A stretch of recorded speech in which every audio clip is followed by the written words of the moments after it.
It's really great to be with you again this evening, and I'm Brad. I live in Mound Ridge. I'm a pastor at the West Zion Church, and I guess at least some of you have come back, or maybe you're all new. I think there's a few familiar faces here, and some of you mentioned to me at supper that you were here last week, so either something grabbed your attention or Wilmer put on his preacher's boots and made you come back. I don't know, but I'm so glad that you're here, and I'm glad to be here. And we're going to talk about the rural church again. This is our 4-part series, so we've got a couple more weeks together in April.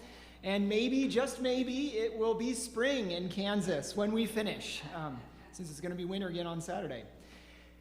Now, rural church. We're thinking about what it means to live the mission of the church in our rural communities. And I am convinced that there are some unique ways that the mission of the church plays out in rural places. Now, on the one hand, we're always just talking about human realities. So city, suburb, rural, it's people, right? And people are people. But on the other hand, in rural places, there can be some unique challenges that the church faces, as well as unique opportunities. So last week, we talked a little bit about what rural is, and we talked about the U.S. Census defining rural. Well, first off, as not urban, but then rural as 2,500 people or less. So small size, less people, and the USDA having that scale and the scale of population, and would have rural on the low end of the population scale. So less people, but also rural having some sort of a relationship with agriculture, though we learned that agriculture is not solely what defines rural places. Nationwide, we talk about, say, 6% of rural people being employed in agriculture.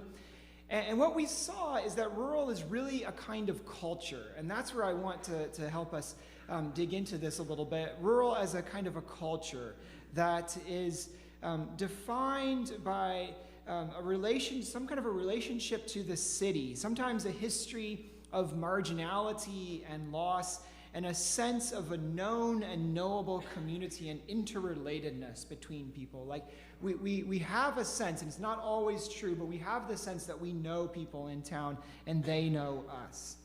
And I think that these characteristics of rural, especially this idea of a history of marginality and loss and this sense of a known and knowable community, I think these really impact how the church lives out its mission. And I think what it means is that we need to learn to cultivate the Christian virtue of friendship. So that's our theme for tonight, befriending. And I want to start us off by reading from John 15. I'll read John 15, verses 9 to 17. This is when Jesus is in the upper room, when it's shortly after he has washed the feet of his disciples, and this is that night when he was betrayed, and he will give them and the rest of the church the Lord's Supper. So John 15, starting in verse 9, "As the Father has loved me," it's Jesus speaking, "as the Father has loved me, so I have loved you. Abide in my love. If you keep my commandments, you will abide in my love, just as I have kept my Father's commandments and abide in his love. I have said these things to you so that my joy may be in you and that your joy may be complete. This is my commandment, that you love one another as I have loved you. No one has greater love than this, to lay down one's life for one's friends." Listen to this. "You are my friends if you do what I command you. If I do not call you servants any longer, because the servant does not know what the master is doing, but I have called you friends, because I have made known to you everything that I have heard from the Father.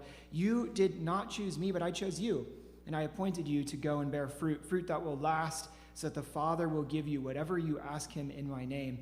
I'm giving you these commands so that you may love one another." So in a moment, I'm going to ask you to talk in kind of a huddle here in your pew. Talk a little bit about what you hear there, what aspects of friendship that you see Jesus highlighting in that passage. Because he says he calls the disciples friends. But, it's interesting because in this passage, it's also where Jesus gives or restates the command that he gave in chapter 13 to love one another. And it's a lot like the command that he gives or when he sums up the whole law as loving God and loving neighbor, right? He says, I've taught you to love one another. But love is a challenge to get right. What exactly does it mean to love one another? What does that look like? We don't always know. But on the night that Jesus was betrayed, in that upper room when he was eating with his disciples, he said, I no longer call you servants, but friends. Jesus knew that his time was short. The cross loomed before him. There was so much that he needed to talk about. And Jesus talked about friendship. I mean, he could have talked about incarnation. He could have talked about theology. He could have talked about something that would have seemed very deep, but he chose to talk about friendship. And I think that's because Jesus wanted to make sure that his disciples and all the rest of us got it. So friendship makes love concrete. And I think for me, friendship is a really key image for ministry, and especially in rural communities. So I want to invite you just to talk a little bit in your huddles. Just talk to someone who's sitting next to you, like one or two or three or four people. And what aspects of friendship do you see Jesus highlighting in this passage? So it's John 15, 9-17. What aspects of friendship do you see there?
Well, let's gather together again here. So friendship, what aspects of friendship do we see Jesus highlighting in this passage?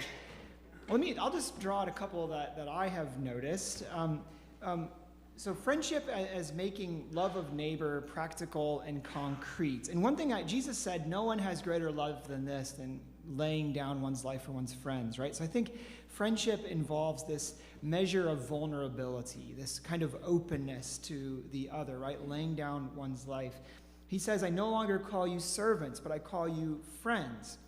I think it involves some kind of a relationship of equals, right? That more of a pure relationship. He could have spoken of himself as the master, but he says, I no longer call you servants, but friends.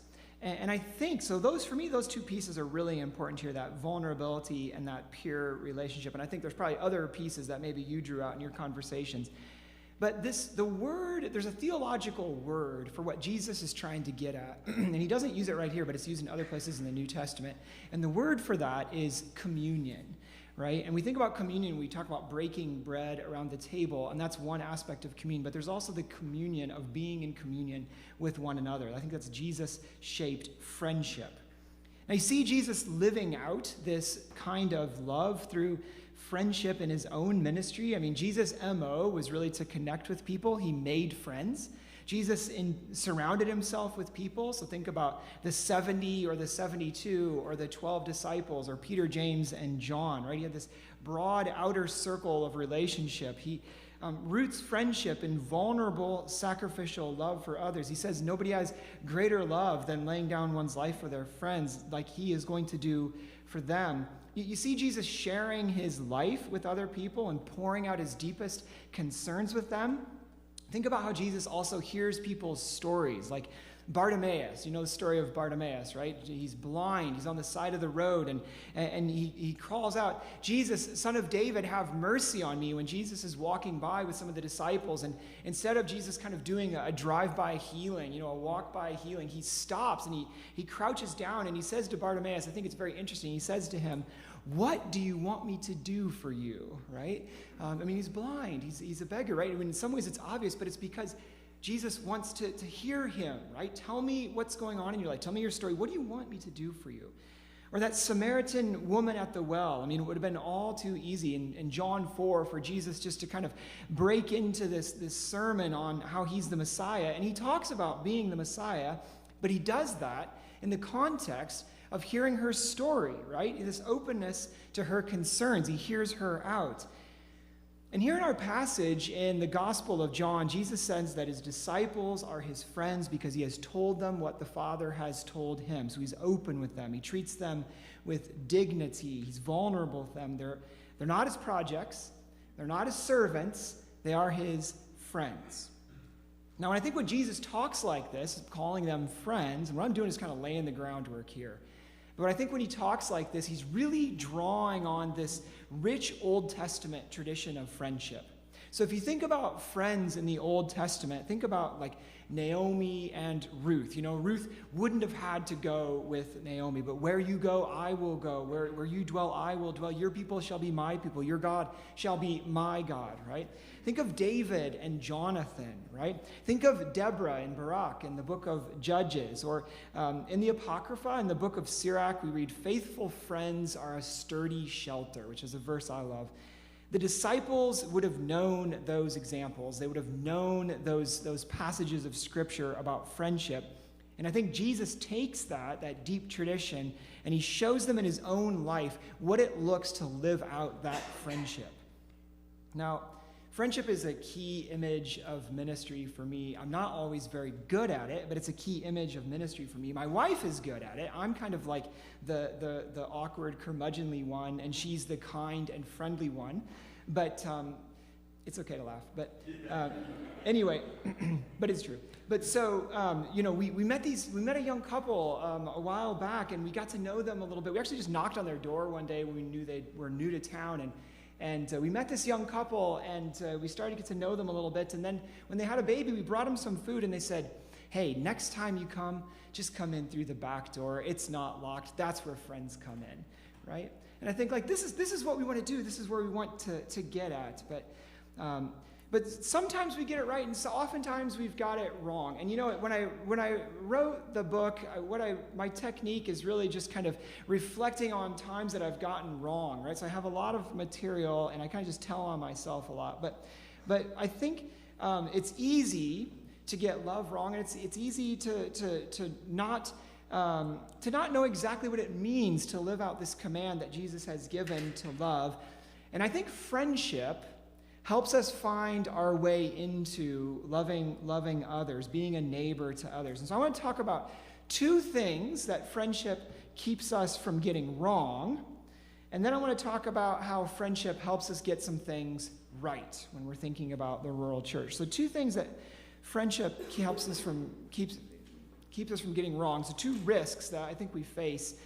The first one is that we can so easily turn people into projects, right? And the second one is that in the process of that, we can become useful or be used. And so I think friendship helps us steer away from that.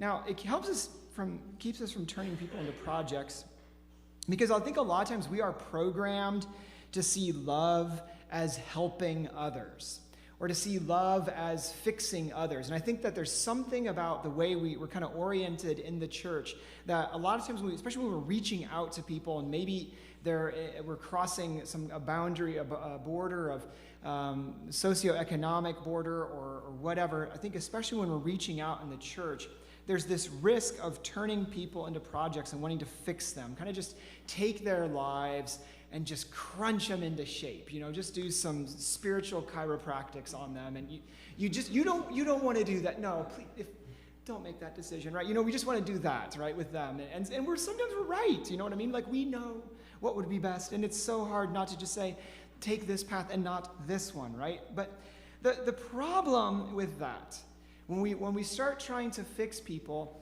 is that they become a project to us instead of a person. And friendship, I think this image of friendship, where we're vulnerable with one another, where we're on a pure relationship, where we don't treat them as someone who needs us to come from above and fix them. I think friendship helps us keep relationships complicated, right? It keeps us from developing a fix-it theology and a fix-it approach to life. I think friendship ultimately makes it possible for us to become human beings to one another. Not to be useful, not to be fixers, not to treat them as projects, but to be human beings to one another. Now, it's obvious, I think, in a lot of ways that this would be bad, because in some ways it's kind of not appreciating the full beauty and complexity of people's lives, and just the reality that we don't always have the wisdom to kind of speak into their situations. But fix-it theology just has this kind of way of denaturing the humanity of the fixer and making us into people who are useful to others. And it can also just have bad effects in day-to-day life. Now, there's a family that we met a long time ago, and lovely folks, and their story was kind of complicated. Dad was not in the picture, and Mom had a whole basket of kids. And so we got involved in their lives as a couple, and then also our church would help them out with things. And we kind of got into this rhythm with this family. So, the refrigerator broke down. We're like, we got it. New refrigerator, right? And hey, we're short on money. We're like, we got it. Here's some groceries, everything kind of, we got this rhythm with them. And at one point she said, we're moving into this other apartment, and the kids could use some bunk beds and some mattresses. And I'm like, we're on it. And so we got them some new mattresses and put out the word, and somebody in the church brought in some tubular metal frames for the bunk beds, and we set those up and wrenched them together and threw those new mattresses onto them and gave ourselves high fives because we had fixed that problem, and then we left. Well, a couple days later, I got a call. Pastor, the kids got stung by wasps in their room. I said, what do you mean? Why would the kids get stung by wasps? Well, I guess the good people, the good thrifty Mennonites who had donated those metal bed frames forgot to mention that they had been sitting outside for a couple of summers by the old shed, and some wasps had gone in there and made their home. And it was the middle of winter when we set this up, but once they warmed up in the house, those wasps came out looking for trouble. So sometimes when you try to just be a fix-it person, you end up releasing wasps into somebody's house, right? We came at it with the logic of expediency, the logic of fixing, rather than the logic of friendship. I think friendship also keeps us from becoming useful, right? So we can fix people, but when we do that, sometimes we become useful. There was this gentleman that I got to know at one point, and he was kind of semi-homeless, and sometimes he would have a place to stay, sometimes not, and he'd drop by the church from time to time. And he would come often at, between 11 and 12, and he'd bring his favorite food, which was a frozen lasagna, and he'd go downstairs in our church basement, and he'd say, can I use the microwave and heat up my frozen lasagna? I said, sure thing. And sometimes I'd sit down with him, and we'd just talk about life.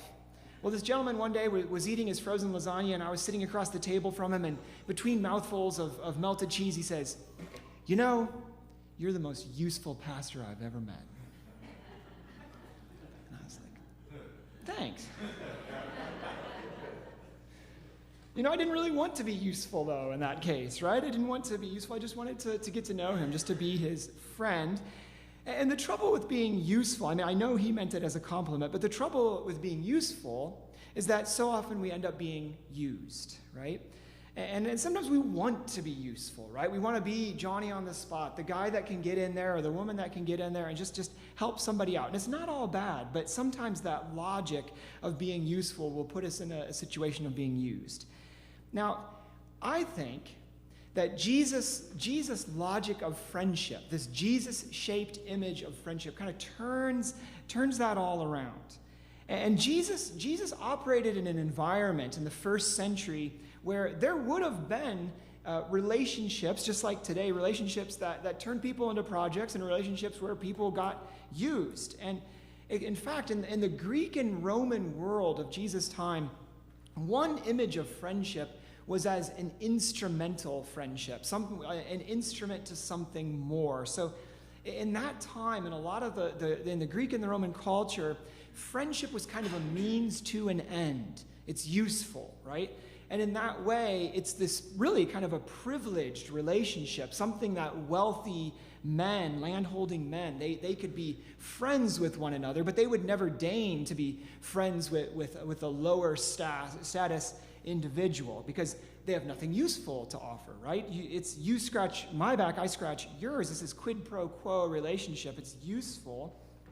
But Jesus says, Jesus who is the master, Jesus who is the teacher, Jesus who is the Son of God, says to his disciples, I have no longer called you servants, but friends.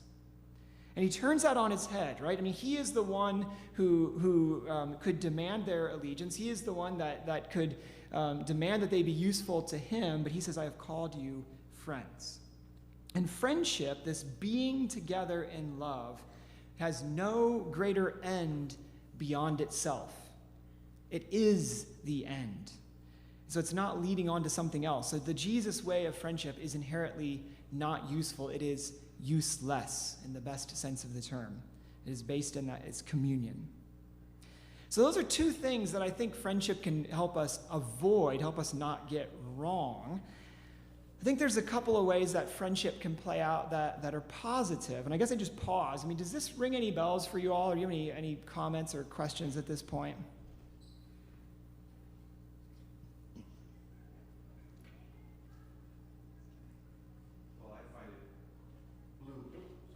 I find it interesting that in that whole story of Jesus, where he's going towards this friendship stuff and he washes feet, he knows Judas's plans. He doesn't kick Judas out before he washes feet. He washes his feet.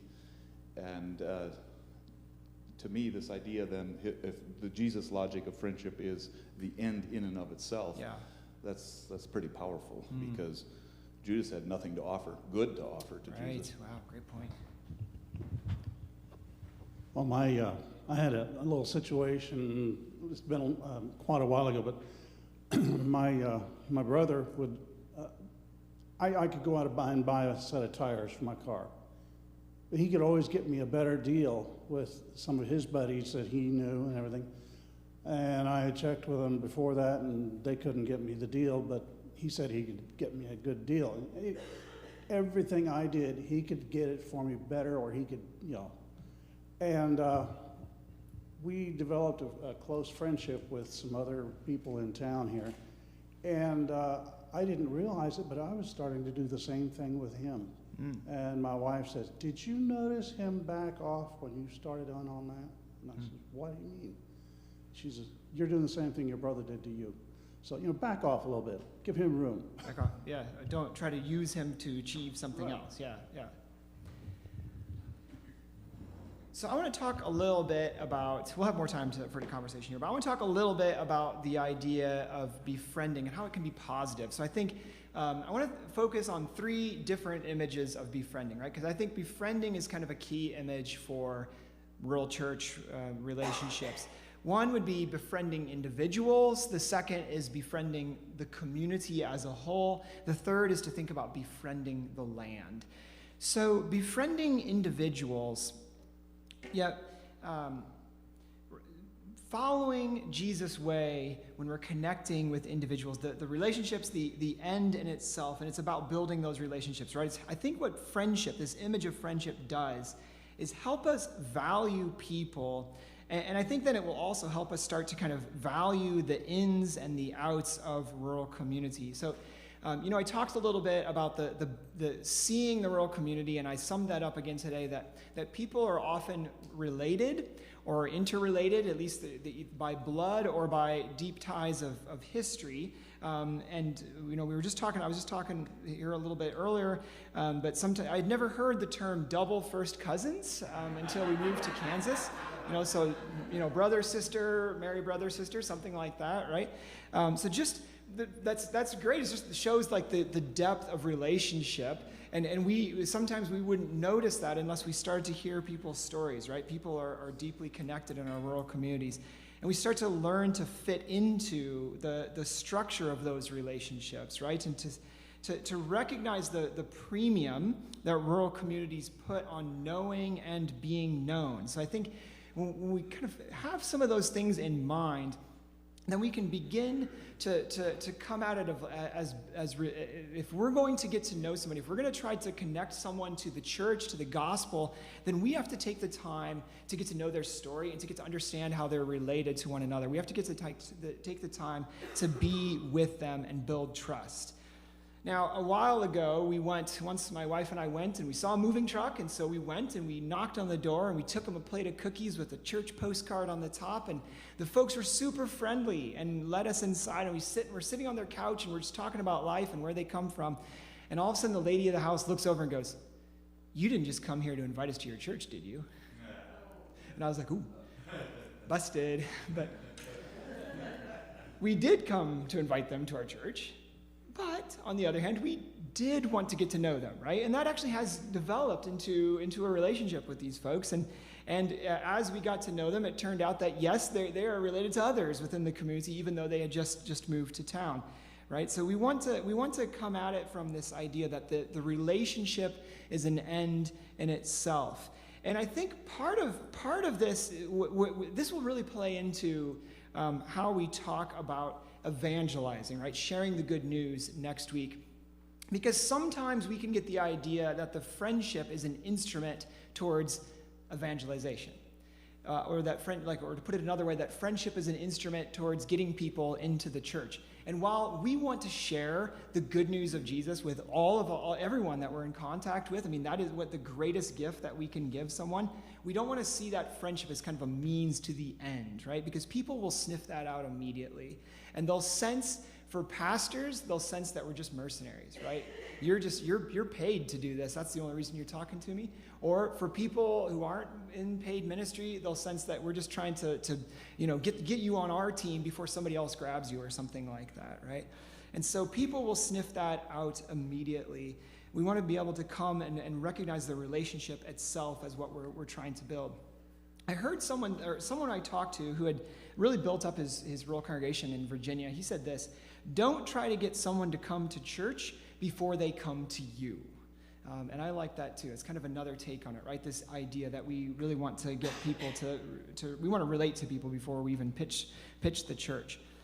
Now, one piece I want to set in brackets here. We're talking about befriending individuals, and I'm using this word friendship, but you see in Jesus' own ministry, he had some people that he was closer to than others, right? And I think in particular of Peter, James, and John. He took them up on the mountain with him at the moment of transfiguration, and they saw something that the rest of the disciples did not see. And so what I think that part of what we want to keep in mind is that not everyone who we befriend, who we build a relationship with, will become our BFF. Do you know what BFF is? Like best friend forever, right? They won't be our best friends. We won't always have that same depth of relationship with people, and that's okay. Right? Like that is not necessarily what we're called to with everyone. But what we are called to is to build those relationships of openness, those relationships that are on a level platform. Okay, befriending individuals. I think the second piece is to talk about befriending community. Now, in communities, a lot of our rural communities, and this might not be the case so much in Buhler. I don't know. I'm not sure how it fits with Inman. I do think a lot in some of the communities that I've visited and people that I've talked to, there is a sense of marginality, a sense of loss, right? Like we talked about last week, the kids went off to college or work or whatever, and they never came back, right? That sense that, you see it whenever there's a pastor search, right? Will anyone ever come again, or was that the end for us, right? Or this sense that we're a small community, maybe this question of are we worth it, right? And I don't think those are feelings people feel. They're not always accurate feelings, but this sense of marginality and loss. And I think rural communities can sometimes fall under the sway of our society's disordered valuation that privileges big, fast, and often urban, and disparages what is small, remote, and often rural. So that pastor transition question, or that question of, will people move to our town? I was with somebody, we were with some relatives the other day from the big city. We were driving out and through the wheat fields around Mound Ridge, and she looked around and said, "Wow, we're in the middle of nowhere." And I borrowed a line, and maybe this was a little sappy, but I borrowed a line from somebody, and I said, well, it's somewhere for us, right? And so it's somewhere to the people who live there. It's somewhere to God. And when we first moved, this is befriending the community. When we first moved to the town in Washington that we served, this is something that I really had to grow into and learn, to befriend the community. When I showed up, what I saw was just shivering need, right? There's just so many things to work on. I looked around and I saw litter, and I sniffed, and I smelled the hog farms and the cattle and the onion processing plant, and I just saw all around me 10,000 indignities of poverty. And so I was kind of rolling up my sleeves. Let's get to work on this place. This is my fixer-upper of a town. And what I had to learn along the way was to have my heart really broken open with the love of Christ. And we cried when we left, but we had to learn that. We had to live into that friendship and that love for the community rather than just seeing its needs and wanting to fix it. And I think friendship with rural communities and friendship with rural churches, I think it's a countersign to our society's dominant value system. It reminds us of Christ's commitment to be among all people everywhere.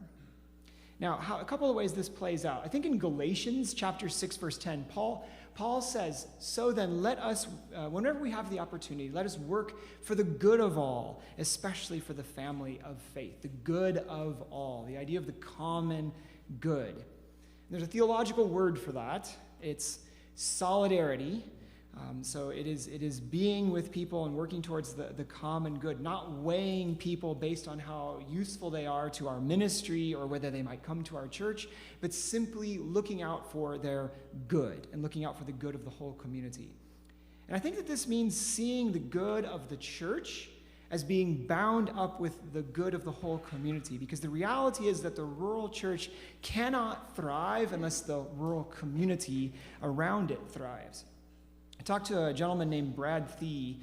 He's the director of the Thriving Rural Communities Initiative out of Duke University. That is an organization that is dedicated towards building up the rural United Methodist Church in North Carolina. That's it. But there are a whole lot of rural Methodist churches in North Carolina.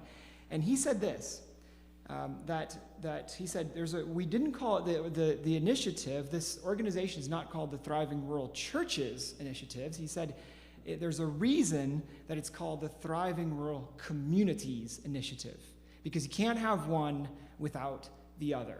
And so their focus is to look at the good of the whole community. And I think that that's the image of friendship with the community. Now, when I talk to pastors around the country and talk to leaders in the church and just said, what's your secret sauce? What's working for you in rural places? One thing that I heard over and over again is to get involved in the community. And I heard stories of people who were coaches. One gentleman in Vermont was a ski coach and an EMT. I heard stories of people being on the school board. You hear stories of people being deeply involved in the fabric of the community.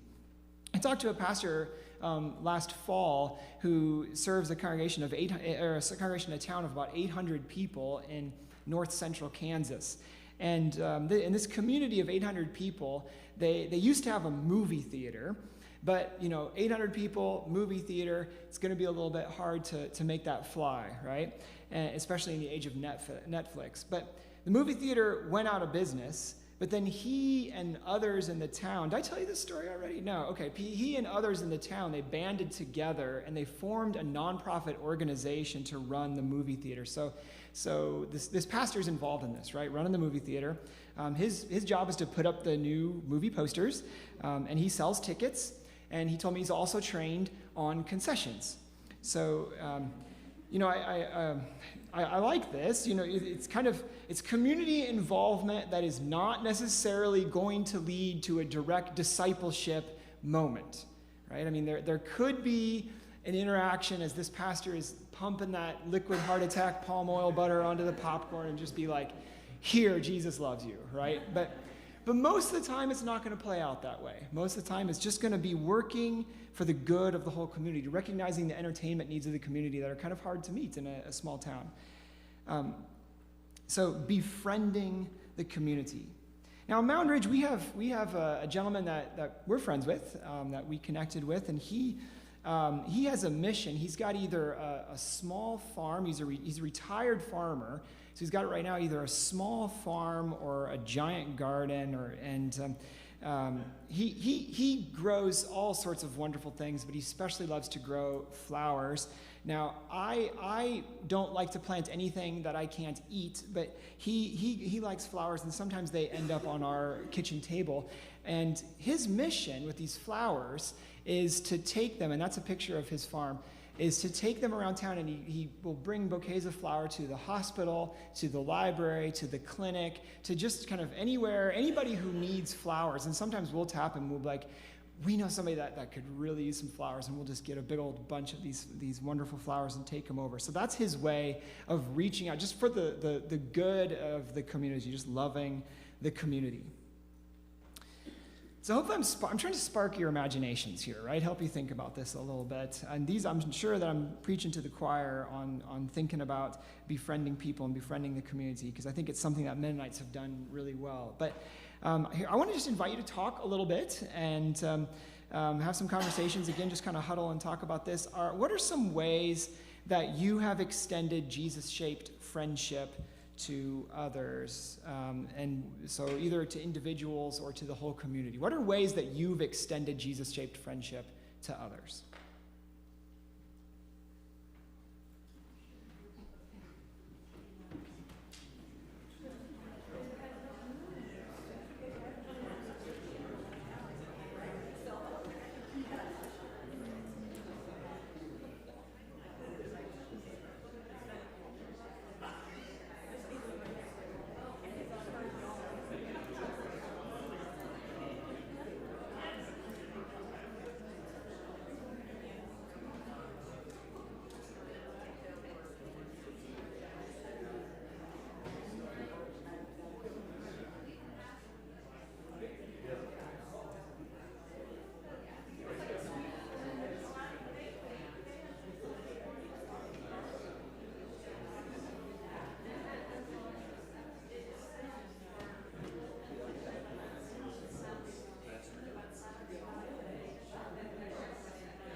we bring it back?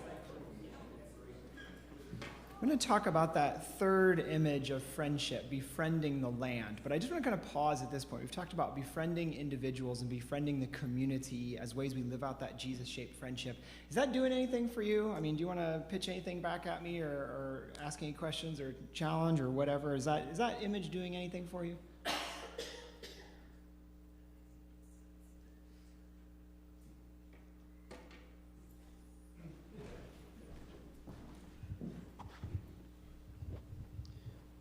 When or how do you transition from an acquaintance to a friend?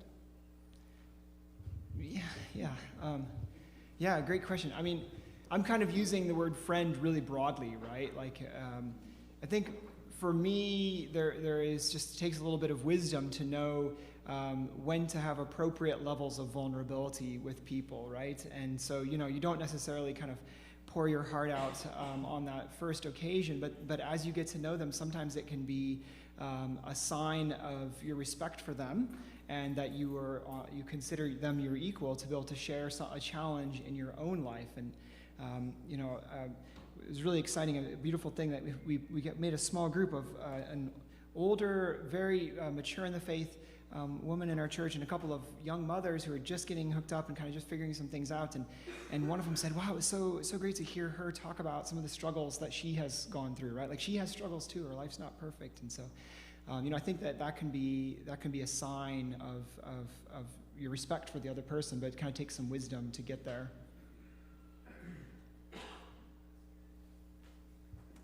We just have to remember the word unconditional. Oh, yeah. Unconditional. You have to remember the word unconditional. Yeah. Yeah. People bring baggage, right? People bring stuff, and we love them anyway, right? We're not trying to figure out, how to fix them. We're just caring for them. Because we bring baggage. We bring stuff.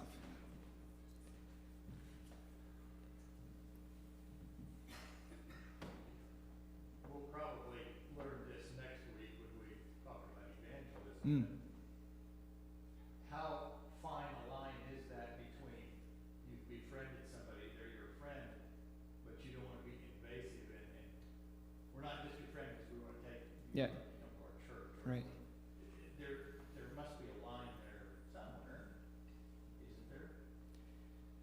Yeah, I mean, is there a line when you're getting to know people, befriending them, and is there a line of between wanting them to just come to your church and wanting just to care about them for the relationship? And we'll dig into that more next week, but I think this, I'm not sure about the line, right? Like, I mean, I think often people will initiate conversation. We shouldn't be afraid to talk about such a deeply important part of our life, but I think maybe the difference is that if you invite them to church or say something about your faith and they don't respond, if we were just trying to use that friendship to get them to church, then at that point we would kind of just leave them alone, right? But if we're serious about that relationship being an end in itself, then that continues forward, right? And we just kind of walk with them where they're at. So I'd say something like that.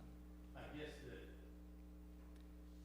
continue that thought then is that you could be close to somebody, you become their friend, and you just live your life the way you know it needs to be lived. Yeah. You try to be an example to them. Yeah. And then see if they follow. I guess Yeah. if they do, they don't, they don't. Yeah, that's part of it. I mean, I think that you accept them whether they follow or not, but I think that I don't want to let us get away from speaking. At some point, we do have to talk about what our faith is and share this good news, the life-saving good news of Jesus. But yeah, we don't just because they might reject us or reject that, we don't then leave them behind and say, well, that was the end of that, and just move on. We walk with them where they're at. What, they join another church? Then God bless them, right? Yeah. Right. Yeah. Right. Yeah, and we get this as pastor family sometimes, like when people are like, they're all excited to meet you, and they're like, oh, what do you do? I'm the pastor. Oh. So in other words, like, oh, you're not a target for my church anymore, so never mind, right? Well, yeah. That might make a difference.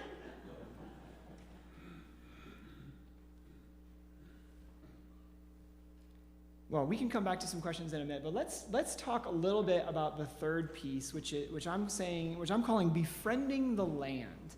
And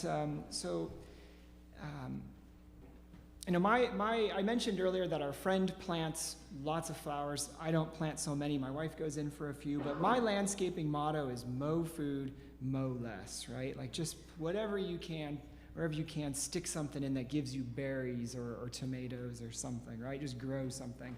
And we've got some chickens in our backyard, and the chickens produce chicken manure, and we take the manure and put that in the compost with the vegetable scraps, and that goes onto the garden, and the garden gives us food, and we throw the scraps to the chicken, and it starts all over again, right? So there's this kind of little miniature ecosystem in our yard, but I think all of us are called to be asking questions about how we befriend the land, right? And I just want to say a few words about this part to kind of wrap it up here at the end. Well, and maybe less than I have said about community, befriending individuals and befriending community. But all of us are made from the dust of the earth, and quite literally, right? Because we all eat. And whether or not we are farmers, we're all connected to the land through food, right? And so I'm convinced that we are called to befriend the land. And I think that this means making some choices and living our lives in such a way that the soil and waterways are cared for. I think befriending the land flows from the vocation that God gave humankind in the garden in Genesis 2:15, when God said to tend and guard the earth. Now, befriending the land, I know that this can kind of be a topic that's challenging to talk about in a rural community where people have connections to farming. But befriending the land, in my opinion, is more than just choosing organic versus conventional farming methods, right? I mean, there are trade-offs in both. So my cousin in Illinois is an organic farmer, and he says, he's kind of pleased with the way they do some things in organic farming, but he also says we're totally dependent on tillage to keep down the weeds. Well, tillage disrupts the soil structure, makes soil more prone to erosion, right? So it comes with some drawbacks. On the other hand, I know a young farmer outside of Mound Ridge who uses some conventional, some organic techniques, and he claims he said he'd rather spray with herbicide, hit it with Roundup or something, than till, because he doesn't want to disrupt that soil structure, right? So it's just kind of there are trade-offs involved in everything, and we all like a good villain story, and we all like to think about this is the bad guy, right? Or this organization or this technique is the villain. But I think if we start from the image of befriending the land, maybe we can kind of push some of that aside, right? And think about how does the way that we live our lives and the choices we make, how does that say something about how we treat the earth? So, for all of us, just 3 points, for all of us as eaters, I think that befriending the land raises questions about where our food comes from, especially when it's animals, right? So the animals that we eat, how are they raised? Am I living in a way that minimizes waste by the choices that I make? I think for farmers and people involved in agriculture, it raises questions about farming practices, about tilling and water and wind erosion that comes with it, about the use of cover crops and pesticides and herbicides. I'm not trying to tell you how to farm, but just I think it raises these questions, right? Am I befriending the land? I think it especially says something about how we keep animals. Think about the CAFOs, right? The contained animal feeding operations, right? Like pigs in hog barns or chickens in tiny cages where they can't move. Are these things that allow the chicken to be a chicken and the pig to really be a pig as God created them? Am I befriending the land with those choices? And I think for communities as a whole, befriending the land raises questions about what sorts of uses are allowed around the community. So again, with a CAFO, having a massive hog lot or a cattle operation or something really impacts the quality of life of the whole community. I mean, stink is demoralizing, and stink keeps people from wanting to live in those places, right? And so your creative movers and shakers are going to just say, I'm going to Kansas City, and that's the end of that. But there's also issues of polluting wells and polluting waterways. So all of this image of befriending the land, I think all of this has to do fundamentally with, and this is why it's connected, has to do fundamentally with love of neighbor. And so Jesus says, Jesus translates love of neighbor into this image of friendship. All of it has to do with love of neighbor. When we talk about the health of the land, those are really love of neighbor issues, where the loving our future neighbor, those who will come after us and might like to grow something on the land as well, and also for those who depend on the land for food. And there can be no love of neighbor without love of the land that sustains our neighbor, right? So I don't think there's any one way to go about that, but I think that's got to be a key image. And I think it's a special part of our context in rural communities. Are we loving the land? I also think we have a duty to God, right? So Jesus said, love God, love neighbor. I think we have a duty to love God in the way we treat the earth. So Psalm 24, the earth is the Lord's. And then think about like Psalm 148, right? Where every aspect of the earth and every aspect of nature is intended to praise God. So that was my agrarian soapbox right there. I will get back off of that now, but does the idea of befriending the land resonate with you? Does that do anything for you? How do you put that into practice? Or maybe you don't. And just talk about that for a couple minutes in your groups again. Does befriending the idea of land resonate with you?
So I want to make one final comment to kind of wrap it back up.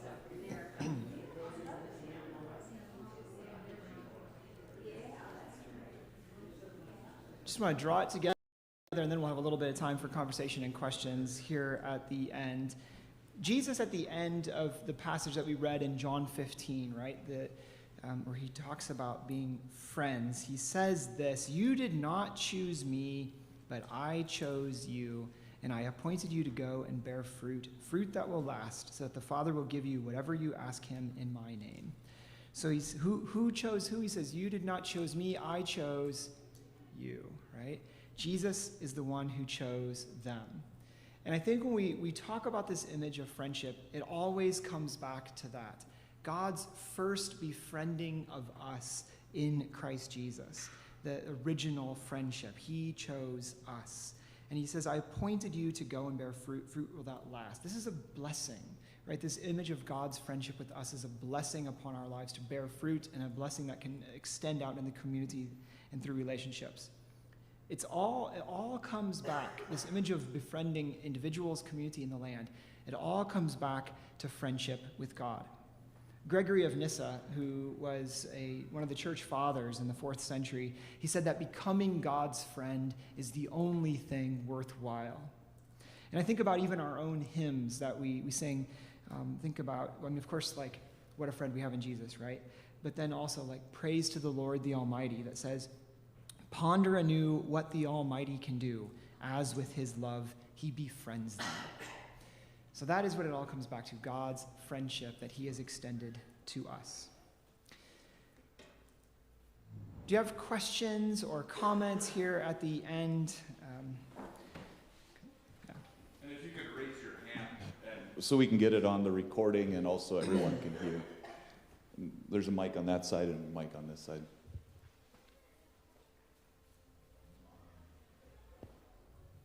Sort of stifles conversation when you have mics, but you have to be mic'd. Don't be shy. You will be recorded. Randy. Don't be shy, yeah. Talking about the community aspect, 2 things. I had 2 young boys stay with us one weekend, and I said, hey, let's go down to the post office. We'll walk down to the post office, get the mail. You go to the post office here, you run into somebody, you talk to the person behind the counter, people that come in. You walk out, we go by the grocery store, people are stopped. He looked at me because he was from Hutchinson. He'd never been in a community like this. You sure know a lot of people in this town. And I said, well, what's funny is that there's a lot more people that know me than I know a lot of faces, but I don't know. Yeah. I know they're from here, but I don't know. And that's the same as a lot of other small towns.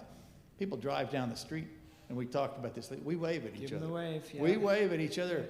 And my problem is so many people have dark windows in their car. I can't see their face, but I'm just going to wave, just to make sure we don't want to make somebody mad. Right.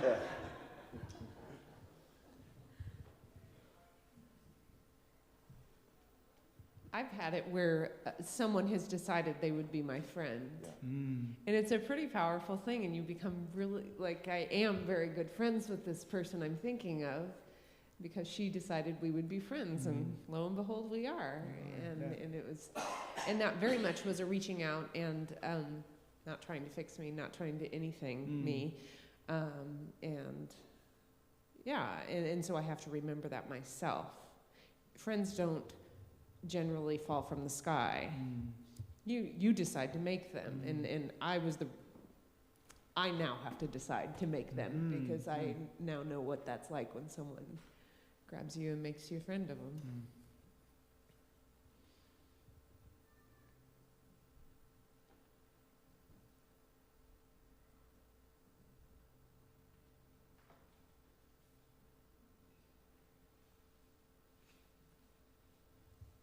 I really like the concept of friendship and loving community. I think it's so easy for communities, for people to characterize us and say, when's your job done? When do you get to move? I think when we truly love each other, it's not a question of a job, it's a question of life, like living together. Buhler's done that to me. I'm from Minnesota, and I came back to Buhler. Buhler is home. What is that? I think it's the connection and the love of the people. And I often wonder, how does a new person get in? Now, I was able to get into the community of sorts because I was a pastor. That's one thing. How does someone that moves here out of the blue, throws a dart to the map, and it lands in Buhler, and how do they get into the networks? And Hannah, what you said resonated with me. When we moved to Bolivia, we were brand new people. We had no credentials anywhere. We had no street cred. It was the people when we walked into church that day, they were all strange faces, strange language, that took the initiative and walked up to us. Didn't just sit there and stare at me until I came to them, but they got up and walked to us and said, hey, have you seen this? Are you doing this? How are you? Boom, boom, boom. And that was power. And there I felt God. That was a moment that was incredibly sacred when people did that for me. How to translate that into our communities, my experience into how I interact with people. I'm glad you said that too, because I think rural communities are a little bit special that way, right? Because if you go, I mean, it's sort of like you go to a big city or, you know, a college town or something like that, like not many people are from there. Everybody's been moving, there's constant movement. But in small towns, there can be kind of like the people that are from there, and we need the go-betweens who are willing to kind of reach out and welcome people into the structure of the community. I had an interesting conversation. Someone had just moved to Heston. I shouldn't have named the community. It's Heston, but Heston's probably no different than us. And they said, you know, I think we're going to start wintering in Phoenix, because in Phoenix, everybody's from a different community and has no connections to begin with. They're all coming from different places, and so they're all out there trying to look for friends. But when I moved to Heston, and they've lived there like 10, 15 years already, they still feel like, you know, it's not like Phoenix where everyone's trying to make friends. Heston, you know, most people don't need new friends because they've got the connections. That's what they said. So, interesting observation. Someone else has to say something or I keep on talking. Well, having a church family, in the first 14 years of my life, I moved 12 times. And having a church family makes it easier to move to a different community. Most of the times they were small towns, probably the biggest, I lived in Arkansas City for a while and then in Hutchinson. But if you, like when I moved from Ulysses to Arkansas City, the first Sunday I got there, I was already teaching a Sunday school class because my pastor had called them and said, Louise is going to be there and she's good at this. And but just going, and in fact, when we moved to Haven, we couldn't get our house sold in Ark City and we were moving to Haven. I called the church that was there and said, you know, my husband needs to start his job, but I need to stay here with the kids until we can sell our house. Is there somebody there he could stay with? Until he said, the pastor said, he could stay with us. Didn't know him from anybody. But that is one of the wonderful things about our church family is it's family no matter where you go.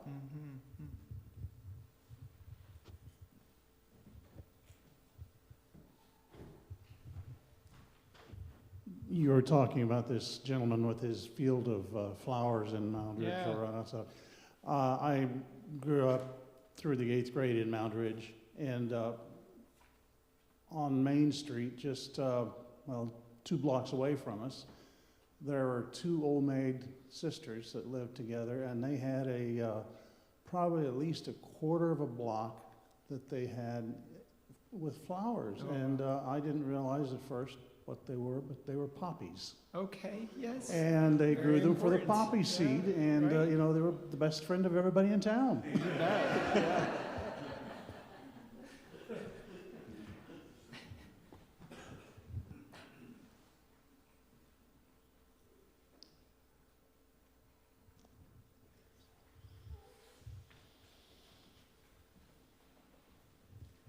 Well, yeah, I'll be around. I'm happy to talk to you more, and yeah, I guess there's books out there, and Wilmer can set you up if you want one of those. So I'll be out there if you want to buy the books or pick up the Missio Deis that are for free. And next week we will gather again for evangelizing. So we've been working on verbs: seeing, befriending. Next week, evangelizing. So be here for that. And if someone asks you, hey, can I still come even though I wasn't here for the first 2? There are 2 ways you can answer that question. One is yes, because everything is on the Buhler Mennonite Church YouTube channel, so they can watch what was done. And secondly, by all means, come, because you're going to learn something even if you haven't seen it. And then third answer is buy the book, and then you'll catch up by reading it. So go in peace, and we'll gather again next week.